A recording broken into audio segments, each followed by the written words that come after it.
அன்புக்குரிய சகோதரர்களே, 80வது ஆண்டிலே சுதந்திர தினத்தை கொண்டாடி கொண்டிருக்கக்கூடிய நாம், இந்திய சுதந்திர போராட்டம் என்பது ஏறத்தாழ 300 ஆண்டுகளுக்கு மேலாக நடைபெற்ற ஒரு போராட்டம். அந்த போராட்டத்திலே நூற்றுக்கணக்கான தலைவர்களை சுட்டுக் கொல்லப்பட்டார்கள், ஆயிரக்கணக்கானோர் தூக்கிலிடப்பட்டார்கள், லட்சக்கணக்கானோர் சாகடிக்கப்பட்டார்கள் என்று சொல்லக்கூடிய இரத்தமும் சதையுமான ஒரு போராட்ட களம்தான் இந்த சுதந்திர போராட்டம் என்பது.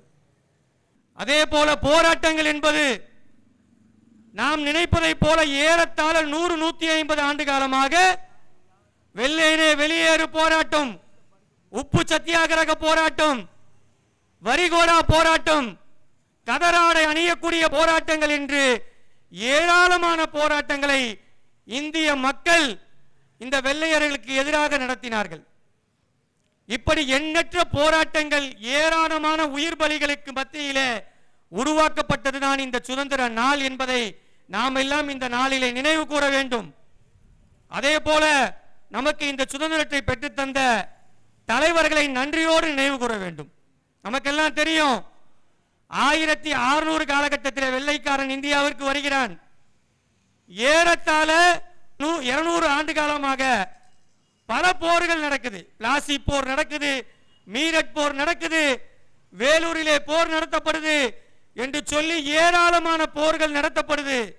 அதிலும் பல நூற்றுக்கணக்கான வீரர்கள் கொல்லப்படுகிறார்கள், இந்தியர்கள் சாகரிக்கப்படுகிறார்கள் என்று அவர்களுடைய இரத்தத்தின் மேலே, அவர்களுடைய உடலின் மேலே உருவாக்கப்பட்டதுதான் இந்த சுதந்திர தினம் என்பதை நாம் புரிந்து கொள்ள வேண்டும். அன்புக்குரியவர்களே, அன்புக்குரிய சொந்தங்களே, இந்த தேசம் உருவாகும் போது காந்தியடிகளிடம் கேட்கப்படுகிறது, இந்த சுதந்திர நாளை பற்றி நீங்கள் என்ன சொல்கிறீர்கள் என்று கேட்கும் போது காந்தியடிகள் ஒரே ஒரு வார்த்தையில சொன்னார், இந்தியாவில் வாழக்கூடிய ஒவ்வொரு மனிதனுடைய கண்களிலே கண்ணீர் வராமல் இருப்பதுதான் இந்த தேசத்துடைய வெற்றி என்று சொல்கிறார்.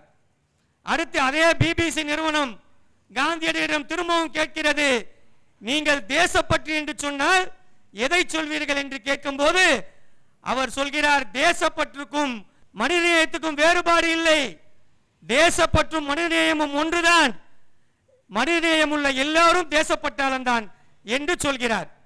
ஆகவே அன்புக்குரியவர்களே, மனிதநேயம் உள்ளவர்கள் தான் தேசப்பட்டார்கள் என்று மகாத்மா காந்தி சொன்னார். எப்படியான தேசத்தை நம்முடைய தலைவர்கள் எதிர்பார்த்திருக்கின்றார்கள் என்று நாம் புரிந்து கொள்ள வேண்டும். அம்பேத்கரிடம் கேட்கப்படுகிறது, நீங்கள் இந்த சுதந்திரத்தினுடைய வெற்றியை நீங்கள் எப்படியாக உணர்கிறீர்கள் என்று சொல்லும் போது அவர் சொல்கிறார், இதோ கொடி ஏற்றுகிறோமே, இந்த கொடியை ஏற்றி நின்று நிற்கக்கூடிய கீழே உள்ள அனைவர்களுமே சமமானவர்களாக இருக்க வேண்டும். எப்பொழுது சமமானவர்களாக பாவிக்கப்படுகிறார்களோ அப்பொழுதுதான் உண்மையான சுதந்திரம் என்று அம்பேத்கர் அவர்கள் சொல்கிறார். நான் அரசியலமைப்பு சாசனத்தை எழுதிவிட்டேன், அரசியலமைப்பு சாசனத்தை எழுதிவிட்டேன், இதன் மூலமாக இந்த தேசத்திலே சமத்துவத்தை எழுத்துப்பூர்வமாக கொண்டு வந்து விட்டேன், ஒன் வோட் ஒன் வேல்யூ என்று உருவாக்கி விட்டேன். ஆனால் சமத்துவத்தை என்னால் உருவாக்க முடியவில்லை, அது மனிதர்கள் தான் உருவாக்க வேண்டும், அரசுகள் தான் உருவாக்க வேண்டும் என்று சொல்கிறார். என்று பார்த்தீர்கள் என்றால் அம்பேத்கர் அவர்கள் சமத்துவத்தை இந்த நாட்டிலே விரும்பினார்கள். இந்த தேசத்தினுடைய நிலைமை இன்று 80வது சுதந்திர தினத்தை கொண்டாடி கொண்டிருக்கின்றோம். என்ன நிலைமை என்று பார்த்தால், இன்னைக்கு ஹியூமன் இண்டெக்ஸ் வேல்யூ என்று சொல்வார்கள், மனிதவள மேம்பாட்டு குறியீடை எடுத்து பார்க்கிறோம். உலக நாடுகளில் 193 நாடு இருக்கு. இந்த 193 நாடுல 130வது இடத்துல இந்தியா இருக்கிறது. என்னதுங்க ஹியூமன் இண்டெக்ஸ் வேல்யூ என்று சொன்னால், ஒரு மனிதனுடைய வறுமையை குறிக்கும், ஒரு மனிதன் எப்படி வளர்ச்சி அடைகிறான் என்று குறிக்கும், ஒரு மனிதனுடைய பொருளாதாரத்தை குறிக்கும். அந்த குறியீடு 193 நாடுகளிலே 130வது நாடாக இந்தியா இருக்கிறது என்று சொல்கிறது. என்று சொன்னால் 45% மேலே 3 வேளை உணவு உண்ண முடியாதவர்கள் தான் இந்தியாவிலே வாழ்ந்து கொண்டிருக்கின்றார்கள் என்று சொல்லக்கூடிய ஒரு நிலைமையில் தான் இன்று ஆட்சியாளர்கள் நம்மை வைத்துக் கொண்டிருக்கின்றார்கள். இந்த நாட்டில் நமக்கு என்ன வேணும்? வெள்ளைக்காரரிடமிருந்து விடுதலை வாங்கி தந்து விட்டார்கள், தந்து சென்று விட்டார்கள். நாம இன்னைக்கு இந்த நாட்டு மக்களுக்கு என்ன கொடுக்கணும்?